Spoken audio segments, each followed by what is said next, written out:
स्वामी विवेकानंद जी के जीवन के बारे में जानना चाहते हो तो वीडियो लास्ट तक जरूर देखें। यह बात उस समय की है जब स्वामी विवेकानंद अमेरिका के दौरे पर थे। वह अमेरिका भ्रमण का भरपूर आनंद उठा रहे थे। एक दिन वह ऐसे ही घूमने को निकले हुए थे। घूमते घूमते वह एक पुल के पास पहुंचे और वहां पर लगी बेंच पर बैठ गए। वह अपने आसपास का नजारा देखने लगे।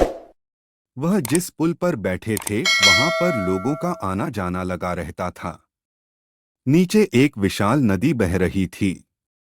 अचानक स्वामी विवेकानंद की नजरें तीन मित्रों पर पड़ी।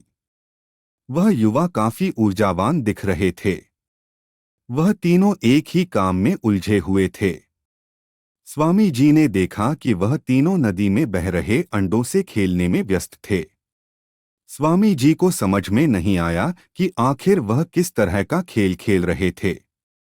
स्वामी जी उनके नजदीक गए तो पाया कि वह तीनों अपनी बंदूक से अंडों पर निशाना लगाने की पूरी मशक्कत कर रहे थे।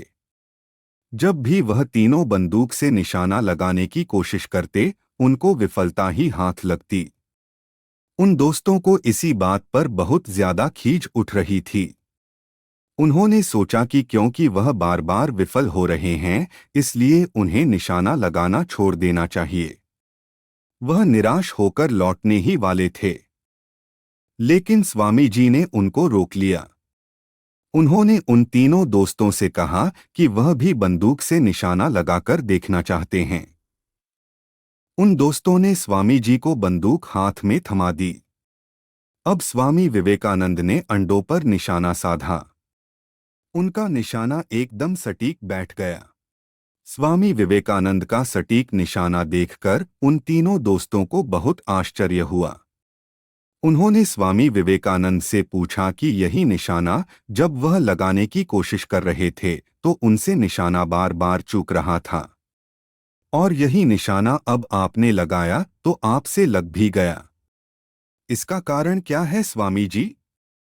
स्वामी विवेकानंद ने कहा कि जीवन में सदैव एक चीज याद रखो कि आप जो कोई भी काम करो उसे पूरा मन लगाकर करो। जब हम जीवन में ऐसा करना सीख जाते हैं तो हमारा जीवन महान बन जाता है। ऐसे में हम मुश्किल से मुश्किल परिस्थितियों से भी बाहर निकल जाते हैं। फिर स्वामी विवेकानंद जी ने उन अमरीकी बच्चों को बताया कि भारत देश में सभी को बचपन से ही सिखाया जाता है कि कैसे हम अपने लक्ष्यों को प्राप्त कर सकते हैं। ऐसा कहते ही उन तीनों दोस्तों ने स्वामी विवेकानंद को प्रणाम किया। स्वामी विवेकानंद का जीवन एक आम इंसान से बहुत ही अलग रहा है। वह बचपन से ही एक मेधावी और होनहार छात्र थे। उनको तर्क वितर्क करना बहुत अच्छा लगता था।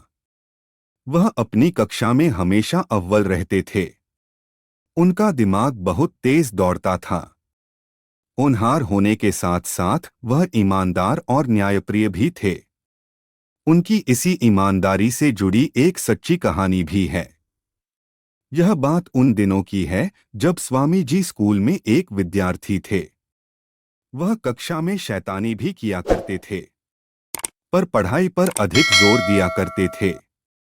कक्षा में सभी विद्यार्थी उनसे बहुत ज्यादा प्रभावित थे। वह सब उनकी बात को ध्यानपूर्वक सुना करते थे।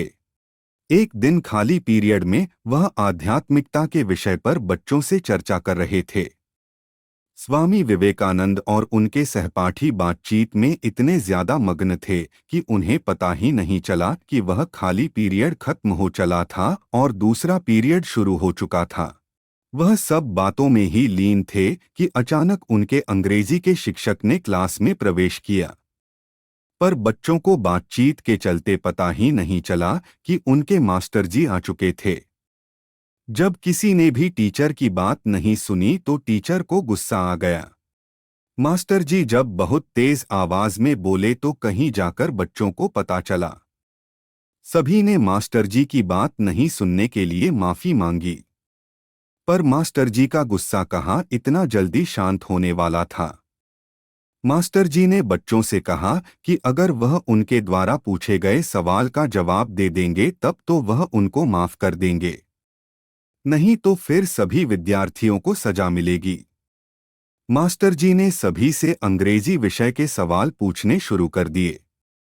सिवाय स्वामी विवेकानंद के कोई भी बच्चा टीचर के सवालों का जवाब नहीं दे पाया। मास्टर जी विवेकानंद के जवाब से बहुत खुश हुए और उन्होंने विवेकानंद को माफ कर दिया। बाकी के सभी बच्चों पर मास्टर जी आग बबूला हो रखे थे। उन्होंने तुरंत ही सभी बच्चों को सजा के तौर पर कक्षा से बाहर निकलने का फरमान सुना दिया। जब सब बच्चे कक्षा से बाहर निकलने लगे तो पीछे पीछे स्वामी विवेकानंद भी जाने लगे। यह देखकर मास्टर जी ने विवेकानंद को रोकते हुए कहा कि नरेंद्र, मैंने तुम्हें जाने के लिए नहीं बोला। मैंने तो इन बच्चों को कक्षा से बाहर जाने को बोला है। इस पर विवेकानंद झट से बोल पड़े, लेकिन मास्टर जी, मेरी सजा यह सभी क्यों भुगते? दरअसल मैं ही इनको बात करवा रहा था तो सजा तो मुझे मिलनी चाहिए। विवेकानंद की बात सुनते ही मास्टर जी खुशी के मारे गदगद हो उठे। वह विवेकानंद की ईमानदारी से बहुत प्रभावित हो गए और फिर सभी को माफ कर दिया। विवेकानंद का प्रभाव दूर दूर तक फैलता जा रहा था। चाहे वह देशी हो या फिर विदेशी, सभी कोई विवेकानंद जी से बहुत ज्यादा प्रेरित थे। हर कोई उनसे मिलकर अच्छी शिक्षा लेना चाहता था। कोई उन्हें अपने भाई के रूप में देखता था तो कोई उन्हें अपने बेटे के रूप में देखता था।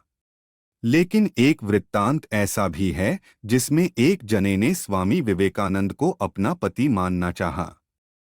उन दिनों स्वामी जी अमेरिका के दौरे पर थे। एक दिन की बात है जब एक विदेशी महिला उनसे मिलने आई।